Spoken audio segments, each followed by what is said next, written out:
شادی کی تقاریب جو ہوتی ہیں اس میں جو رسومات ہوتی ہیں، تیل مہندی، دودھ پلائی وغیرہ، اور جو باندھنا اور جہاں ڈولنا. پہ عورتوں اور مردوں کا اختلاط ہو جائے تو وہ تو حرام ہے. اگر عورتیں عورتوں میں دودھ پلائی کر لیتی ہیں اور اس کو کوئی دینی ایکٹیویٹی نہیں مان رہے، کلچرل طور پہ، تو کریں. یہ جو اتنی مہنگی مہنگی گاڑیوں میں عورتیں، آج تک مجھے کسی نے نہیں پوچھا کہ جی یہ دلہن کو گاڑی میں، الحمدللہ علی کل حال، یہدیکم اللہ ویصلح بالکم، کہ کیا عورت کو جو ہے وہ پالکی میں بٹھا کے، اونٹ میں بٹھا کے لانا چاہیے یا ٹویوٹا کرولا میں یا ہونڈا سیوک میں؟ یہ تو کبھی نہیں کسی نے سوال کیا. ہمیشہ تیل مہندی پہ سوال ہو رہے ہوتے ہیں کیونکہ اس کو ایز اے کلچر مان لیا ہوا نا. یہاں پہ بھی اگر ایز اے کلچر کوئی چیزیں چل رہی ہیں، عورت کو نہ تیل لگانا منع ہے، نہ عورت کو مہندی لگانا منع ہے. اگر عورتیں عورتوں میں بیٹھی کوئی ایکٹیویٹی، کلچرل ایکٹیویٹی کر رہی تو یہ ریلیجن نہیں ہے. خدا کے لیے آپ اس کو سمجھیں. اور رسومات میں صرف ان کو تیل مہندی رہ گئی، جو باقی جو کچھ ہو رہا ہے. یہ جو علماء جا کے نکاح پڑھاتے ہیں اور 10,000 روپے لے لیتے ہیں، یہ تو کبھی کسی عالم نے نہیں سوال کیا کہ یہ جائز ہے، یہ دعانا رسم ہے، فلاں ہے. نہیں. ہاں، حق مہر جو ہے وہ 2,000 ہی ہوتا ہے بعض کا. جو چیز ریلیجن کے طور پہ ہوگی نا، اور شادی جو ہے ریلیجن کے اندر ضرور ایکٹیویٹی ہے، لیکن یہ ریلیجس ایکٹیویٹی نہیں ہے. کئی کافر جوڑے مسلمان ہوئے، آپ علیہ السلام نے تجدید نکاح ان کا نہیں کروایا. یہ تو ایک سوشل بائنڈنگ ہے. تو اس میں جو کلچرل چیزیں ہیں جو کتاب و سنت کے خلاف نہ ہو، یعنی مکس گیدرنگ نہ ہو، کوئی جو ہے وہ عورتوں اور مردوں کا اختلاط اس حوالے سے کہ بے حیائی کے اوپر مبنی ہو، یہ چیزیں نہیں ہونی چاہیے. عورتیں عورتوں میں، مرد مردوں میں، کوئی ویڈیو نہیں بن رہی کہ چڑھ جائے. اور اسی اعتبار سے وہ گانا بھی گایا جا رہا ہے، اگر یعنی وہ جو شادی کے موقع پہ گانے جو ڈھولکی وغیرہ ہوتی ہے، اور اس حوالے سے ڈھولکی کہہ لیں یا دف کہہ لیں، زیادہ آگے نہیں میں جاتا. تو وہ عورتیں عورتوں میں، مرد مردوں میں، تو کوئی اس میں مسئلہ نہیں ہے. تو یہ ڈولکی سے آگے والا معاملہ جو ہے وہ پھر شرعی طور پہ ان پہ کیا حکم لگے گا؟ غلط ہے جی. ہم تو اسی لیے، میں تو میرے بھائی بہت کم ہی شادیوں میں جاتا ہوں، ورنہ آپ سوچ سکتے ہیں کہ مجھے کتنے لوگ آفر کرتے ہوں گے. جہاں مجھے بہت مجبوری ہو جائے تو میں جاتا ہوں، اور جہاں مجھے ذرا سا اعتماد ہو کہ میرا دوست میرے نہ آنے پہ ناراض نہیں ہوگا تو میں دوست کی شادی پہ بھی نہیں جاتا. چلیے بھائی، اسی میں نا ایک سوال ہے دودھ پلائی کے حوالے سے. ایک روایت آتی ہے مسند احمد کے اندر، یہ مکتبہ رحمانیہ کا جو ترجمہ ہوا ہے اس میں مطابق 28,143 نمبر ہے. تو اگر کوئی اس کانٹیکس میں اس میں ہے کہ اما عائشہ السلام اللہ علیہ کے حوالے سے ان کے نکاح کے اوپر جو ہے نا حضرت اسما نے ان کو دودھ پیش کیا، پھر نبی علیہ السلام نے بھی. یار تو اس کانٹیکس کو سامنے رکھتے ہوئے اگر کوئی وہ اس چیز کو کرتا ہے تو کیا وہ اس کو نہیں، سنت کا میں تو ثواب؟ ویسے ہی، مجھے نہ بتائیں تو آپ ان کو بتائیں. میں تو کہہ رہا ہوں ہر وہ ایکٹیویٹی جس میں عورتوں مردوں کا اختلاط نہ ہو، کسی کے ساتھ زیادتی نہ ہو رہی ہو، تو کریں. کیا عرض ہے اس کے اندر؟ اس میں اس کو سنت کا ثواب ملے گا؟ کس اس کو؟ کو اگر اگر اس کو یہ سنت حدیث سمجھتا صحیح ہے اور اگر یہ اسی طریقے سے ہو جس طرح آپ نے کہا ہے، تو کیوں نہیں ملے گا ثواب؟ ملے گا. اچھا، بسم اللہ کی جگہ 786 یا علم الاراد کے غلط ہے، اوپر غلط ہے، بالکل غلط ہے. ویسے 786 نالج کے طور پہ تو ٹھیک ہے، بسم اللہ کا ایکویلنٹ نہیں ہے یہ. بسم اللہ کی جگہ اگر وہ لکھتا ہے کہ ان دا نیم آف اللہ، تو یہ ذرا ترجمہ اس کا کر رہا ہے نا. اس طرح 786 حروف ابجد ایک لینگویج ہے، لینگویج کے طور کے اوپر ہے. باقی جو اس کے فضائل اور برکات ہیں وہ تو عربی والے کے ہی ہوں گے نا. حروف ابجد تابعین سے ثابت ہے، ہم حروف ابجد کے کوئی دشمن نہیں ہے. تعویذات نہ لکھے جائیں، اس کو ایز اے لینگویج استعمال کوئی کرتا ہے تو کرتا رہے، کوڈ ورڈز کے طور پہ. دوائی کھاتے وقت جو ہے نا اللہ شافی اللہ کافی کے الفاظ کہنا، یہ کوئی بدعت میں آتا ہے یا؟ کوئی بدعت نہیں ہے. کلچرلی کوئی اگر الفاظ استعمال کرتا ہے اور ساتھ وہ کہتا ہے اللہ مجھے شفا دے دے، اللہ میرے لیے کافی ہے، تو آپ اس طرح کے کلمات اگر بولتے ہیں انڈیویجول لیول کے اوپر تو وہ بولتے رہیں. یعنی ہم کئی بار بول رہے ہوتے ہیں یا اللہ خیر کریں، ٹھیک ہے جی. اب کوئی کہ جی اس طرح کے الفاظ قرآن و حدیث سے دکھائیں. دعائیہ کلمات جو مرضی آپ کہیں، اس کے اوپر کوئی قدغن نہیں ہے. مسجد کے اندر جو ٹوپیاں رکھی ہوتی ہیں پلاسٹک کی ہوں یا دوسری، اس حوالے سے یا نہیں، زمین آسمان کا فرق ہے جی. پلاسٹک کی تو ٹوپیاں جو ہیں وہ تو ایک سمجھ لیں ایک بندے کو جوکر بنانے کے لیے. اب اتنی دفعہ اس چیز کو ہائی لائٹ کیا گیا کہ اب لوگوں نے مسجد میں اچھی والی ٹوپیاں رکھنی شروع کر دی ہیں، وہ تبلیغی جماعت والی سخت والی وائٹ. یہ ہے کہ وہ کچھ عرصے بعد کوئی ایک دو بیچ میں سے چوری بھی ہو جاتی ہیں. تو وہ والی ٹوپیاں اگر مسجد میں رکھی ہوئی ہیں تو بہت اچھی بات ہے. انڈونیشیا، ملیشیا کے اندر تو ایون انہوں نے مسجد میں تہمد رکھی ہوئی ہیں. باہر سے لوگ آتے ہیں تہمد باندھ کے نماز پڑھتے ہیں. عورتوں والی سائڈ پہ بھی انہوں نے تہمدیں رکھی ہوئی ہیں، اسکرٹس میں عورتیں آ رہی ہیں تہمد باندھ کے نماز پڑھتی ہیں، پورا پورا برقع رکھا ہوا ہے پہننے کے لیے. تو اس طرح لوگوں کو اگر فیسیلیٹیٹ کیا ہوا ہے کسی نے تو اس میں مطلب اچھی بات ہے. یہ بدعت میں تو نہیں آئیں گی چیزیں، یہ نہیں بدعت نہیں آئے گی. کیوں بدعت آئیں گی؟ یہ فیسیلیٹیٹ آپ نے کیا نا.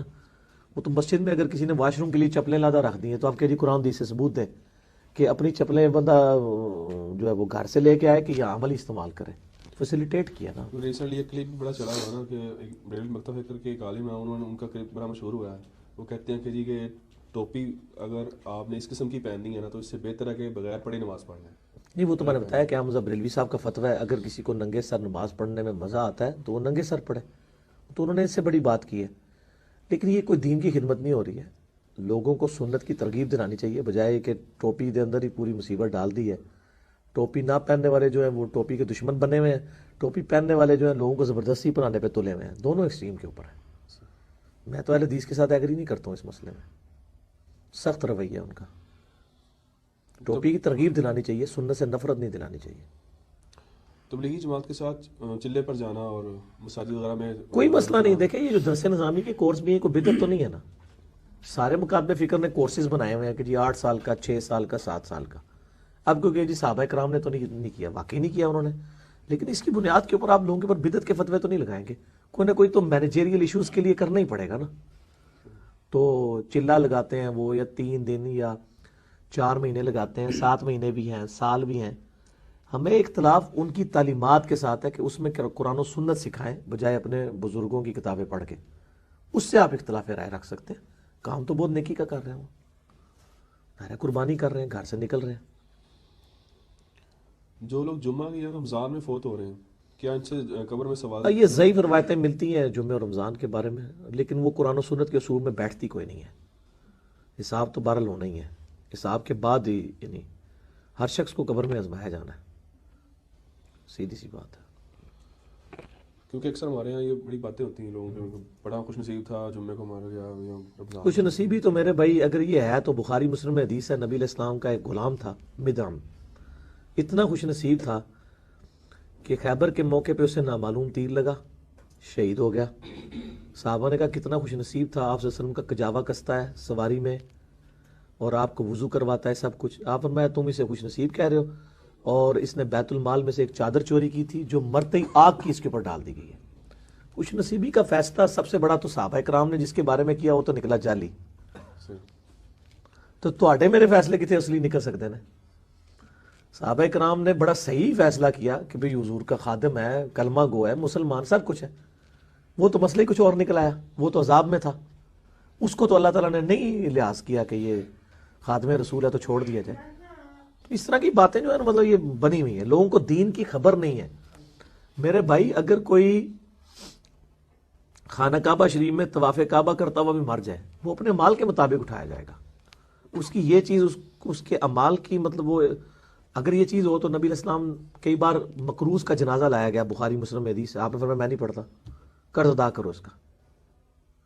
حالانکہ یہ بھی ہم کہتے ہیں جی حضور کے پڑھنے سے ویسے ہی معاف ہو جانا ہے. نہیں، چاہے آپ علیہ السلام بھی جنازہ پڑھ دیتے قرض تو نہیں معاف ہونا. تو یہ لوگوں نے خود سے ہی دین بنایا ہوا ہے. یہ دین کا مزاج ہی نہیں ہے. اسی لیے میں کہتا ہوں کہ لوگوں نے دین کا مزاج سمجھا ہی نہیں ہے. دین میں یہ چیزیں نہیں ہیں جو لوگوں نے سمجھی ہوئی. ادھر تو میرے بھائی ننگی تلوار ہے. سعد ابن ابی وقاص جب جنگ قادسیہ کے لیے گئے سیدنا عمر نے خط لکھا اور کہا سعد اس پہ نہ کرنا کہ اللہ کے نبی کے ماموں ہو، یہ نبی علیہ السلام کے ننہال کے خاندان سے، اللہ کا کوئی رشتہ دار نہیں ہے. ان کا نبی علیہ السلام نے رشتہ داری ہے پر اللہ نے کسی کی رشتہ داری نہیں ہے. اللہ تعالیٰ نے مال کے مطابق اٹھانا ہے، اینکی پھینکی کی پکڑا جائے گا. بھئی اللہ کا کوئی رشتہ دار نہیں ہے. بخاری مسلم میں حدیث ہے میری بیٹی فاطمہ میرے مال میں سے جو لینا ہے لے لے، اگر اللہ نے پکڑ لیا میں تجھے چھڑا نہیں سکوں گا. حالانکہ فاطمہ جو ہے سلام اللہ علیہا جنتی عورتوں کی سردار ہے، بخاری مسلم میں ہے، لیکن وہ اصل میں ان کو نہیں پوری امت کو بتایا جا رہا تھا کہ بھئی اگر اعمال برے ہوئے تو آپ کی نسبت آپ کو فائدہ نہیں دے گی. اگر اعمال صحیح ہوئے تو نسبت کا فائدہ بھی ہوگا، کوئی شک نہیں. اگر اعمال صحیح ہیں تو نسبت کا فائدہ یہ ہے کہ امت محمدیہ صلی اللہ علیہ وآلہ وسلم اگلی امتوں سے پہلے جنت میں جائے گی. لیکن اگر کوئی کہ میں ہے حضور دا غلام ہاں تو جو تک میں جنت ہی نہیں بڑھنا ادھر تک کوئی اور نیک کسی نبی کا امتی جنت میں نہیں جا سکتا. تو یہ تو نہیں ہوگا. تو نیک ہے تو پہلے داخل ہوگا، اگر بد ہے دوسری امت والا پہلے چلا جائے گا، تو بعد میں جائے گا عذاب بھگت کے، نسبت نہیں کام آئے گی. ٹھیک ہو گیا؟ کیا عورت اپنی عزت بچانے کے لیے خودکشی کر سکتی ہے؟ بالکل نہیں کر سکتی، حرام ہے. اور بڑے فخریہ یہ واقعات سنائے جاتے ہیں، جی پارٹیشن کے وقت یہ ہوا وہ ہوا. ان سے پوچھیں کہ عورت کی اگر عزت لوٹ لی کسی نے، کیا کسی شخص کی عزت اس طرح لوٹ جائے اور دوسری طرف اس کی زندگی اس سے چھین لی جائے، کون سی چیز پریفریبل ہوگی؟ زندگی تو سب سے بڑی چیز ہے. عزت تو اس نے خود تو نہیں لٹوائی نا، وہ تو کسی کے ساتھ. اس کا تو مطلب یہ ہے کہ اگر کسی کے ساتھ زنا بالجبر ہو جائے تو اس کو تو بعد میں خودکشی کر لینی چاہیے اگر پہلے نہیں کی ہے تو، کیونکہ اب اس کو زندہ رہنے کا حق نہیں ہے. کیا تو غلط بات ہے. اور اتنے فخر سے یہ واقعات سنائے جاتے ہیں. بالکل حرام ہے. کوئی شخص اپنی جان لے گا تو قرآن پاک میں واضح اور حدیث میں ہے کہ اس کا بہت ہمیشہ کی دوزخ اس کا مقدر ہے اگر اس نے حلال سمجھ کے کیا.